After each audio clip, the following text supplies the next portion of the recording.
iOS BlueTipz users, here we go.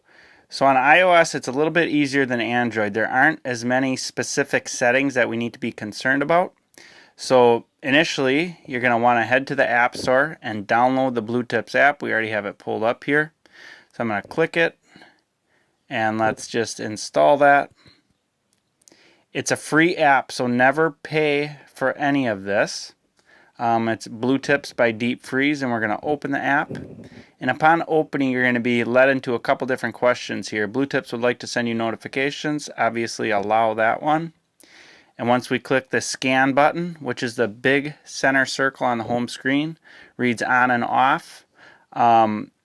Initially, it's off. That means we're not scanning. Once you click it to on, it will read on, and the bottom navigation bar will turn orange. That's our indicator that we are indeed scanning. So after that, if we kind of want to just click into settings and look at what exactly happened there with our install, if we went to BlueTipz, we will see that photos have full access. That's good. Bluetooth, mic, camera all have access. Our notifications are all switched on, good to go. That's exactly what we want. So if you're ever in a case where you're not getting notifications, this is where you would want to come and make sure that everything is allowed there. So now we'll switch over to our BlueTipz app, search for it. Whoops, wrong one there. Let's click back, search, BlueTipz, perfect. Okay, now we're scanning. So if we tip up a transmitter in this instance, we're going to see an alert come in. Now, that was pretty quiet. We want to switch it to something louder. Let's do boat horn. So what we did there, upper left corner, it's a settings gear wheel. Click tones and alerts. Current global tone is set to default. We want that at boat horn. And let's test it. The green play button on the bottom. Nice, that's exactly what we want. Our volume is cranked. So we're going to select that tone. Back here. Back again. Now let's tip it up. That's exactly what we want. We're a little bit quieter just because I have a microphone hooked up right now, but that will be a loud boat horn for you. So as we drag across the navigation bar on the bottom, starting with My Devices, this is where you would name a transmitter, and you do that by clicking the My Devices button, click the plus in the upper right corner. Now it's going to say Add Transmitter. We're going to pick it up or turn it up. And let's call it test, just for our test here.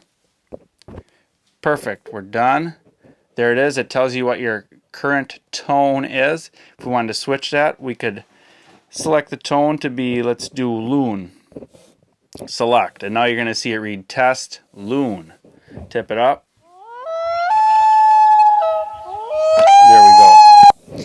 So that's where you save your transmitters in. If you ever wanted to program a different trigger angle, or turn off your LED or change your LED color, that would come in the next button over called Program Device. You click Transmitter, tip it up, and there you go. That's where you see some of that different information. So you can see our transmit duration, that's how long it will transmit after it's been tipped down. Transmit delay, that's how long it takes to kick on, so quarter second, very short. Long range, we typically just leave that turned off. There's not a whole lot of difference between the short range and the long range. So we just leave ours on short all the time. If you're really trying to maximize, you can kick on the long range if it's available. And our trigger angle, we can see there is set for a tip up from 45 to 90 degrees. Our LED color, it's an orange. It's not really represented the best right there. It looks a little darker, but it is an orange color. And that's where you can disable the LED or enable it as well. So we won't even program, but that's where you could program there. Your different catches are kept in the fish log, so you can see what time they came through. You can see we named it there test, and then it shows up as test thereafter that. Last button on the right is device info. There we can see the battery life of our transmitter and LED status as well. So we click device info, and then you tip up a transmitter. It leads you through the directions. You can see our battery voltage is good. It's high. Our LED is on. So perfect. We're good to go. Now I can click the home button, and we can scan below that scan button, we have all devices or my devices. This is the perfect place to filter out your transmitters if you're on a busy lake. So you just go like that, and now it's only going to pick up your devices, the my devices toggle there with all devices. If you want to listen for everything, perfectly fine. Click over to all devices and you're good to go. Your name will still pass through even if you're on all devices. So whether you name it here in my devices and you're scanning for all or my, doesn't matter. That name is still going to pass through. All that device button there, all devices are my devices, that's just filtering out other transmitters when you have it toggled onto my devices.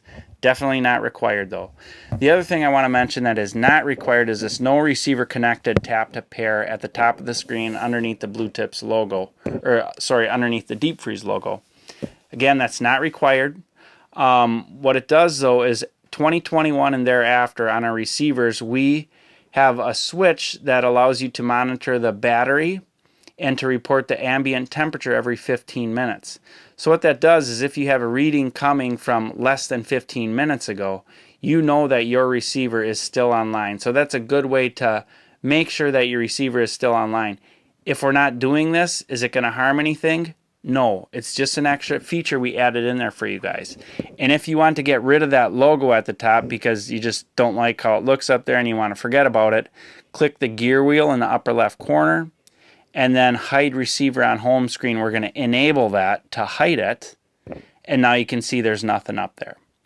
So those are the basics of the iOS BlueTipz app. We'll get into some more details later on the /support page on the website where you can find different information on like program device and whatnot. But those are the basics. That's what 99% of our people are going to use, and we can get down more into the weeds later. But if you ever have any questions, specific questions, feel free to email us at info@deepfreezefishing.com, and we will take care of everything for you. Thanks, guys.